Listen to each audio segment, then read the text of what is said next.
El 5 de mayo de 1942 arrancaba la filmación de una de las 50 producciones que en ese momento se realizaban en los estudios Warner, Casablanca, una película inspirada en una obra de teatro que jamás se puso en escena. Apenas un año antes, Estados Unidos había entrado en la Segunda Guerra Mundial después del ataque japonés a la base de Pearl Harbor. Eran tiempos turbulentos y estos hechos fueron utilizados por el director Michael Curtiz, de origen húngaro, como telón de fondo para contar una historia de amor. Después de la ocupación de París por tropas alemanas, cientos de refugiados viajaron a Casablanca, la ciudad más grande de Marruecos. En este lugar, Rick Blaine, Il Saloon y Victor Laszlo protagonizan uno de los triángulos amorosos más memorables de la historia del cine. You must remember this.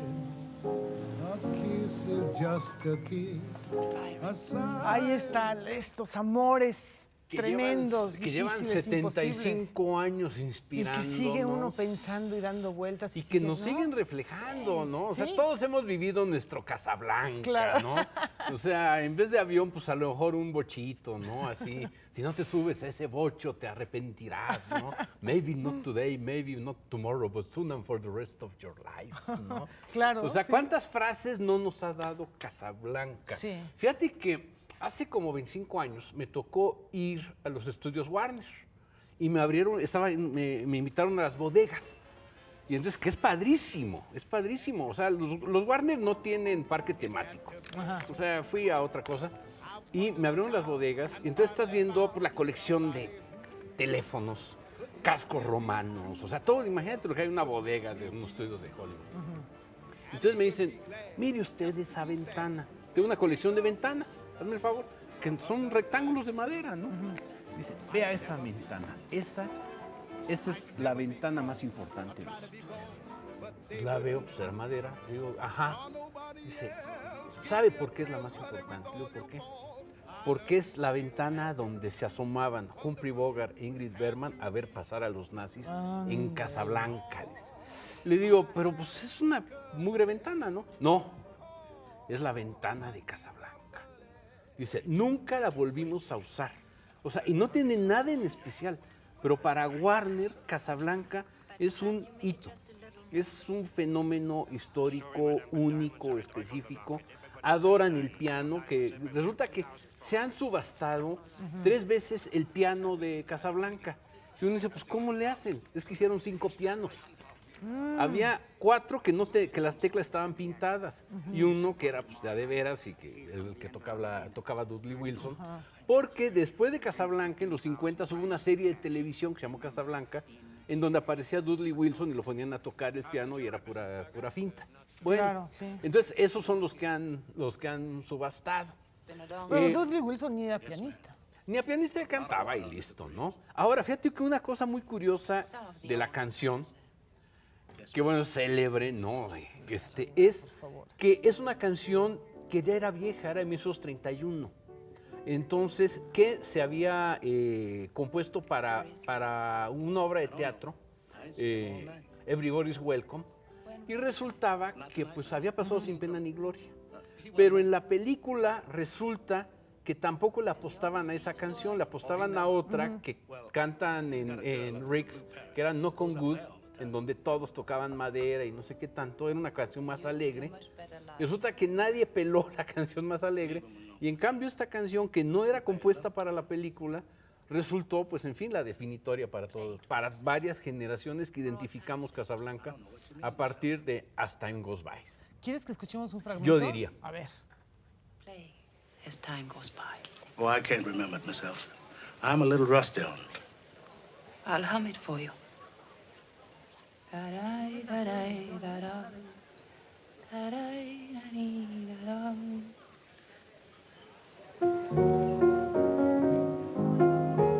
Sing it, Sam.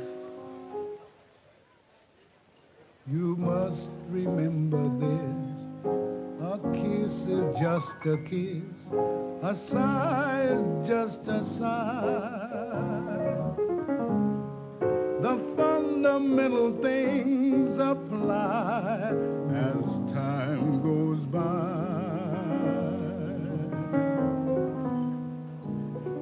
And when two lovers woo, they still say I love you. On that you can rely. No matter what the future brings as time goes by.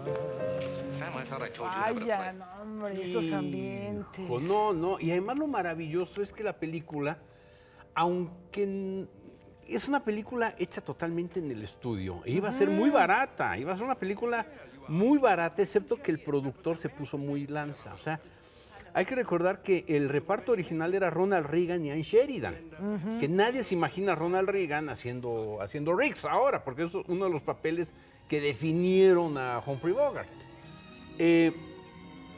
Iba a ser así porque pensaron que iba a ser una película más de montón. De hecho, la película toda se filma en el backlot de la Warner. Solo la parte del aeropuerto se filma en el aeropuerto de Los Ángeles. Y de hecho la torre, así con minarete, existía. O sea, existe en el aeropuerto todavía. Todo lo demás lo hicieron, por ejemplo... La niebla, por ejemplo. Todo eso es en el estudio. Eso es en estudio. Eso es en Pero además estudio. dicen que eso en esa parte de África, en Marruecos. Pues no hay neblina. Jamás había habido en neblina. su vida, ¿no? En su vida. Nunca hubo. Y de hecho, se iba a llamar de otra manera, pero quisieron asegurar el título de Casablanca porque había otra película de Hedy Lamarr en la Metro Goldwyn Mayer llamada Argel, y dijeron, no, vamos a agarrar de una vez. Y empezaron a pelearse los títulos de las aldeas del norte de África en los estudios. Bueno, y en un momento dado, el productor Hal Wallis, que era un gran productor, Sí. era el productor, bueno, terminó haciendo películas, dándole el Oscar a John Wayne en Temple de Acero, terminó haciendo cosas como Ana de los Mil Días y tal, pero en su momento hizo Robin Hood, hizo Juárez, era un gran productor para la Warner. De repente, eran películas que estaban muy atentas a lo que estaba pasando en la guerra. Entonces llegó un momento en que dijeron, ¿y si en vez de que sean Sheridan, a la heroína la convertimos en europea? Dicen, eso nos cambia todo y lo hace más interesante. Y entonces empezaron a barajar nombres, dijeron, Hedy Lamarr, pero no, pues ella está en contrato en la Metro. Entonces, pues Bergman. Jalan Ingrid Bergman, y entonces dijeron, no, pero ella es una estrella, entonces hay que meterle más lana. Entonces empezaron a barajar otro tipo de reparto y una producción que no crecía mucho en términos de los props, digamos, ¿no? O sea, Casablanca se filmó en una aldea que lo mismo era medieval, que lo mismo era el pueblo mexicano, que lo mismo era todo, nada le cambiaban los turbantes a los extras y podías hacer lo que quisieras. Pero ya le metieron otro tipo de actores, entran Peter Lorre, entra Sidney Greenstreet, entra de villano Conrad Veidt, que Conrad Veidt, hay que recordar que su papel más célebre había sido el de César en El Doctor Caligari.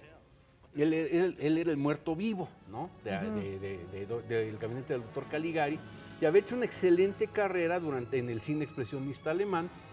Había huido de los nazis, había aterrizado en Inglaterra, había hecho un excelente Jafar en El Ladrón de Bagdad, la película de Sabu, y después consigue el coronel Strasser, que es odioso, junto con Claude Rains, que interpreta a ese malvado teniente Renault, que es muy ambiguo, ¿no? Que es este sujeto francés ambiguo, o sea, podría estar persiguiendo a los refugiados, pero finge demencia porque es medio corruptón y un poco es el parachoques de los nazis y tal. Y se va armando pues toda esta situación maravillosa, en donde poco a poco la película empezó a cobrar una importancia que originalmente no tenía, pero aún así dijeron, bueno, pues nos quedó, excepto que no sabían cómo acabarla. O sea, los guionistas consiguen incluso el patrocinio sin tener final. Y el final lo escribieron un día antes de filmar el final. ¿Por qué? Pues porque no sabían con quién se iba a ir Ilsa. O sea, decían, híjole, es que estaría padre si se fuera con Bogart. Sí, pero pues si se quedara Bogart solito y se fuera con con Paul Henry. ¡Ay! Entonces la que más sacaba de onda era Ingrid Bergman, porque le decía al director, a Michael Curtis, oye, pues ¿cómo actúo? Claro. O sea, ¿a quién le doy picones en la película? O sea, ¿con quién me voy a quedar? Dice, es que estos no tienen el final. Dice, entonces, ¿cómo le hago? Pues tú dale picones a los dos. Entonces actuaba enamorada de los dos actores. Decía, es que me estoy viendo como una mujerzuela, ¿no? Y entonces decía, pues ni modo, ¿no? Así es la guerra. Y entonces eso le dio ese carácter tan trágico, tan sombrío a la actuación de Ingrid Bergman, que tiene esta cosa, pues bastante amoral para el espectador decir, Claro, híjole, ¿cómo oye, puede pues ser? si le pusiste el cuerno a este y Pero lo con el dejaste en la otro estación, también. pero este pues es un héroe de la resistencia, entonces no, pues sí, tienes razón. Es complicada la película en términos éticos, ¿no? Sí. O sea, porque te plantea, por un lado, que dices, bueno, está bien, nos estamos enfrentando a una dictadura y unos gandallas y tal, pero a nivel personal, sí plantea una serie de desafíos que vale mucho la pena. Y el que dilema son moral también de totalmente- Rick. Oye, Gustavo, no hemos mencionado lo que